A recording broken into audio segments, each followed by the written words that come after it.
இப்போ ஹனுமான் சுவரேறி குதித்து இலங்கைக்குள் நுழைந்தாராம். எப்படி நுழைந்தார்னா, தனது இடது காலை முன்னே வைத்து போனாராம். வலது காலை வச்சு போகணுமா, இடது கால் வச்சு போகணுமா? ஆனால் ஹனுமான் மட்டும் இடது கால் வச்சு போனார். சூப்பர்.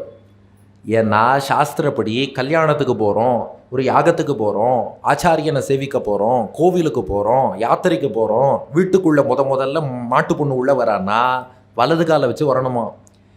எதிரியை சந்திக்க போகிறோம், எதிரியோட ஊருக்கு போகிறோம், சண்டைக்கு போகிறோம், அல்லது அல்பசங்கைக்கு போகிறோன்னா அப்போ இடது காலை தான் முன்னே வைத்து செல்ல வேண்டுமா? அது ஒரு ஸ்லோகமே பிருகஸ்பதி சம்ஹிதையில் அதை பற்றி சொல்லியிருக்கு. இப்படி ஒருத்தன் இடது காலை முன்னே வைத்து எதிரியை பார்க்க போனான்னா அந்த காலை எதிரியோட தலைமையிலேயே வச்சதற்கு சமம் ஜெயிச்சிருவான்னு. இந்த ஹனுமானுடைய சீக்கிரட்டை யாரோ ஆர்மிக்காராளுக்கு சொல்லி கொடுத்துட்டா. அதனால தான் இந்த மார்ச் பாஸ்ட்னு போகும்போது எப்படி போகிறா?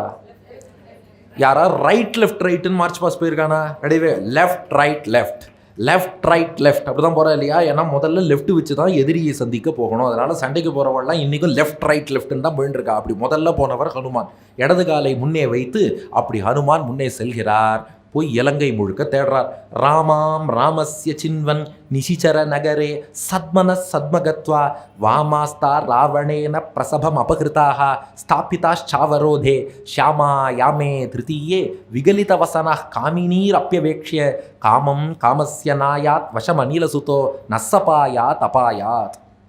இரவு முழுவதும் சந்திரோதய நேரம் உள்ள போனவர் ஹனுமானுக்கு கைங்கரியம் பண்ணத்தான் சந்திரன் நன்றாக ஒளி வீசினான். அந்த நில ஒளியில் இலங்கை முழுக்க தேடினார். ராவணனுடைய அந்தப்புறத்திலேருந்து யாகசாலை முதல் பானகசாலை வரை அத்தனை இடங்கள்லையும் தேடி பார்த்தார். எங்கே தேடியும் அவருக்கு சீதை கிடைக்கவில்லை.